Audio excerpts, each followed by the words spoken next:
Bonjour à toutes et à tous. Hier, c'était le 1er mai. J'avais prévu une vidéo différente que je ferai dans quelques jours, mais il s'est passé quelque chose hier de consternant et d'affligeant par rapport à ce qu'est notre démocratie.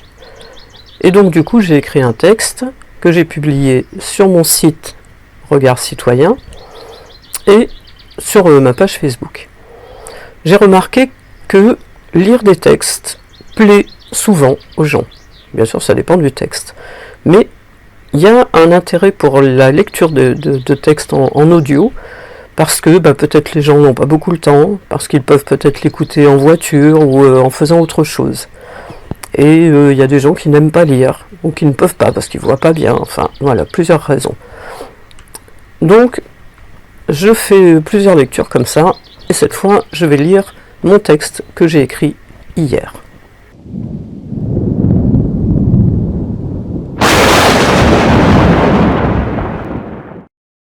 Pensez à vous abonner et à activer la petite cloche pour recevoir les notifications.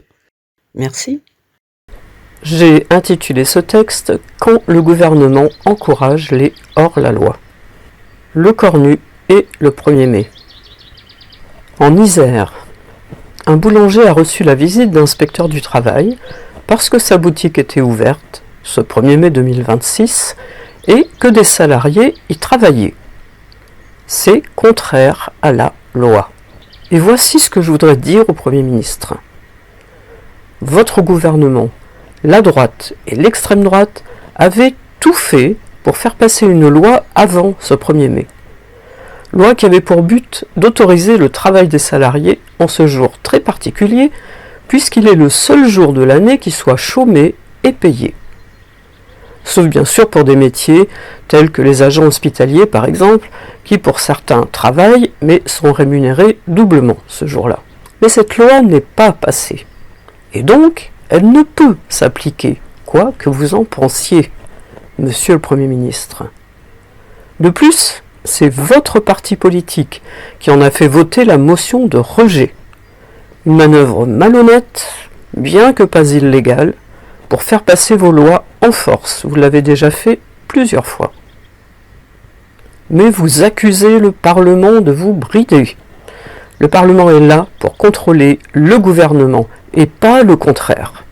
Vous n'avez pas à empêcher l'opposition de s'exprimer, d'amender vos lois et de voter. Et même si les employés étaient d'accord pour travailler dans cette boulangerie, ça ne justifierait pas que leur employeur leur ait demandé de le faire. Parce que je doute que les employés de ce monsieur, ou d'autres employeurs, aient supplié leur patron à genoux pour venir travailler en ce jour spécial qui fête mondialement les luttes des travailleurs pour leurs droits. Je doute aussi qu'ils aient le loisir de dire qu'ils n'étaient pas d'accord pour travailler ce jour-là. Choisir de vous attaquer à ce jour particulier en dit long sur le respect que vous portez aux salariés, à leurs familles et au bien-être auquel ils ont droit. Vous vous attaquez sans cesse aux droits des salariés. C'est votre boussole depuis presque 10 ans maintenant, sans compter les années où Macron était aux finances et auparavant au secrétariat du cabinet du président Hollande. Depuis 2012, Macron est aux manettes pour détruire notre pays. Et vous, monsieur le Premier ministre, vous le suivez comme un fidèle Doberman bien dressé depuis au moins son élection en 2017. Vous en avez fait du mal au pays, à ses habitants, à ses structures, à son industrie, à son système de santé, à son système éducatif.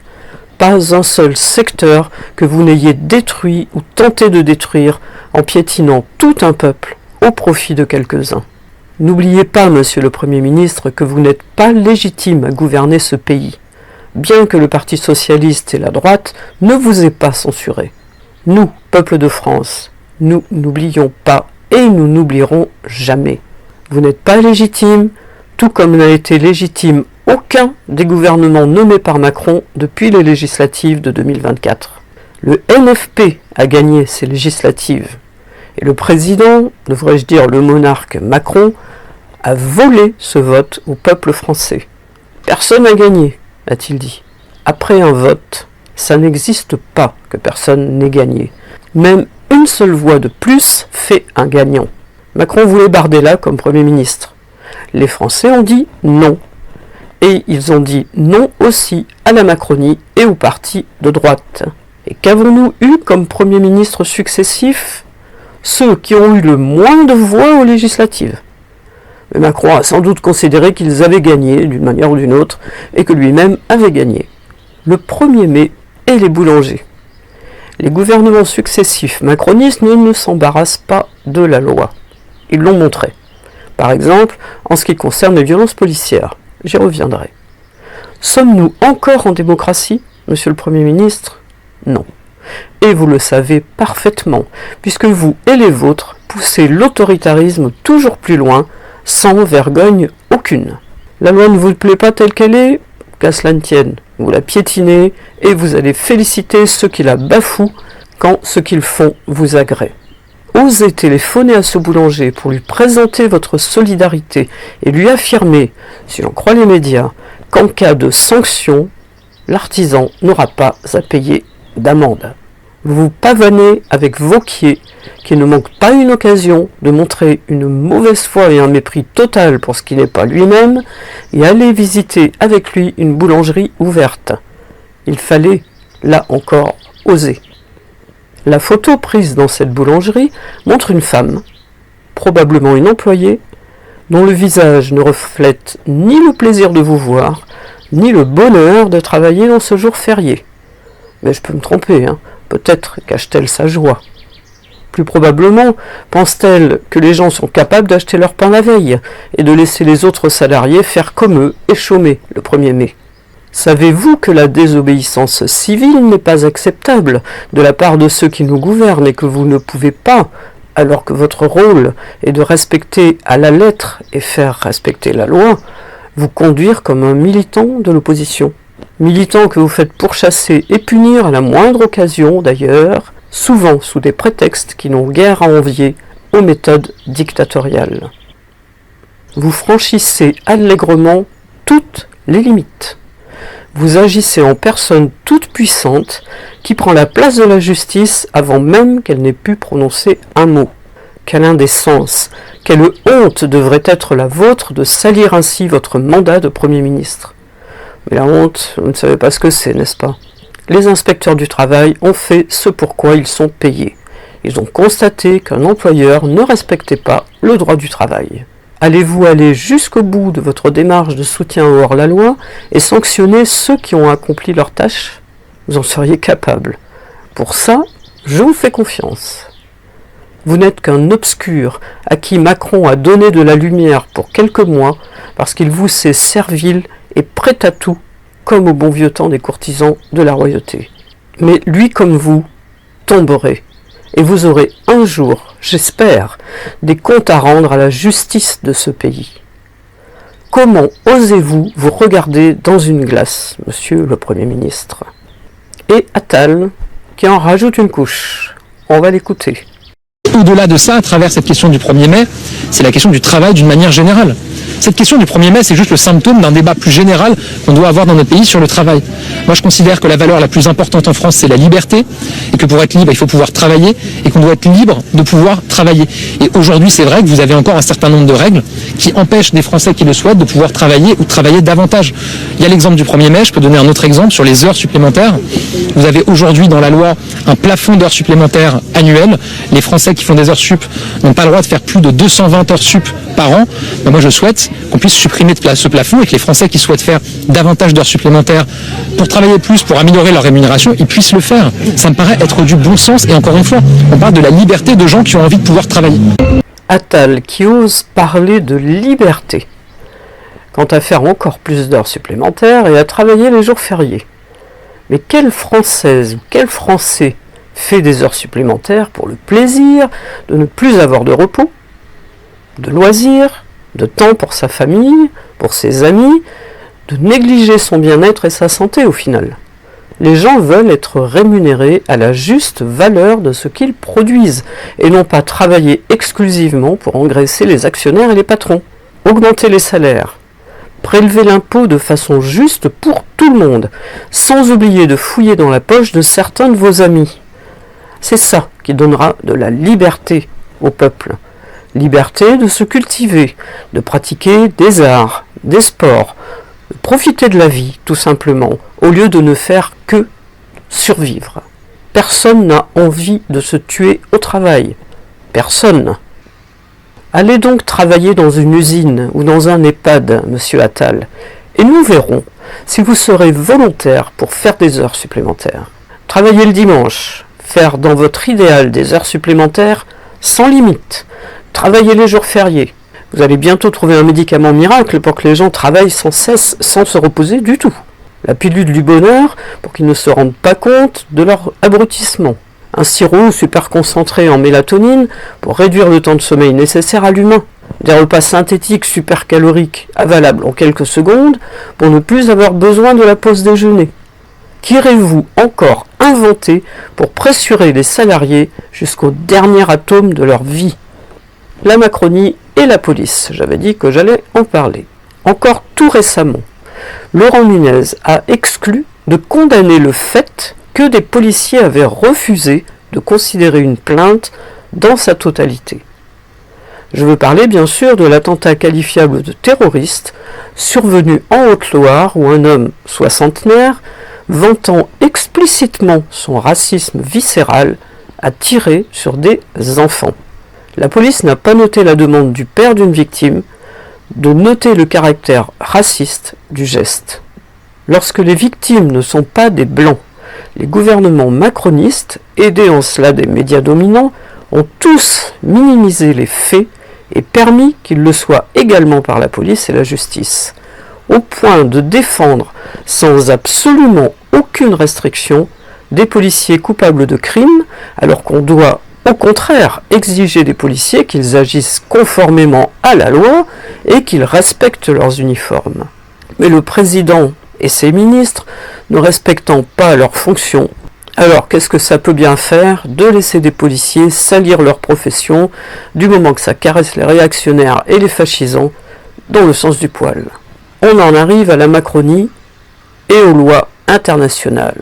On va terminer par ça. Macron a diminué drastiquement la puissance de la France, tant économiquement que politiquement. Là encore, quelle destruction il a méthodiquement provoquée. En arriver à s'agenouiller devant Trump et à ne rien faire du tout contre le criminel de guerre génocidaire Netanyahou, qui a pu impunément survoler plusieurs fois le territoire français, alors qu'il est l'objet d'un mandat d'arrêt international et que la France doit respecter ce mandat. De plus, ne rien dire quand l'armée israélienne arrête nos ressortissants dans les eaux internationales, bafouant toute règle pourtant signée par la France. En arriver à punir les voix qui défendent ce droit international appelle à la paix et à la punition des coupables. Tout cela est absolument indigne, écœurant et intolérable. Il faudra bien un jour que la justice passe, quelle que soit la forme qu'elle prendra, nationale ou internationale. Cette Macronie nous aura tout fait, absolument tout, plus qu'un an avant les présidentielles. Regardez bien qui vote quoi, qui défend quoi, qui a laissé faire Macron pendant tout ce temps, qui n'a pas voté les dernières censures et laissé le champ libre à Lecornu, et voté en conséquence. Je vais terminer cette vidéo par un extrait de l'intervention de Jean-Luc Mélenchon hier à Paris, place de la République, juste avant la manifestation pour le 1er mai. Regardez-les, regardez-les, quand ils m'écoutent, ils disent qu'est-ce qu'il veut celui-là. L'échelle mobile des salaires, vous n'y pensez pas. Et la loi et les accords, la loi, dites-vous, vous ne manquez d'aucun culot. Vous, le gouvernement, résultant d'une élection dont le résultat n'a pas été respecté par celui qui est aujourd'hui le chef de l'État et qui signa définitivement sa forfaiture. Dans un pays où les élections ne sont pas respectées, le gouvernement n'est pas légitime. Article 1. Article 2. Quand le parti du président de la République propose qu'on abroge pour le 1er mai l'application du jour férié aux boulangers et aux fleuristes, est-ce qu'ils nous prennent vraiment pour des imbéciles, les boulangers et les fleuristes? Qu'est-ce qui vous prend? Qu'est-ce qui fait que tout d'un coup, les boulangers et les fleuristes, sous peine de quoi? De mort, doivent retourner au travail? Qu'est-ce que c'est que cette histoire? C'est les boulangers et les fleuristes, pour que l'année d'après, ce soit les autres. Comme ils l'ont fait pour le travail du dimanche, où ils nous avaient dit « Ah, c'est exceptionnel, et c'est à condition que les travailleurs veuillent bien ». Qui a la liberté dans son entreprise de dire non à son patron? Ceux qui n'ont jamais lu leur contrat d'embauche. Parce que dedans, il est dit que le contrat de travail est un contrat de subordination. Dans le contrat de travail, il n'est pas prévu qu'on discute individuellement de ce qu'on va faire de sa journée. Ça n'existe pas. Et par conséquent, personne n'est libre quand personne n'est pas en possibilité de choisir.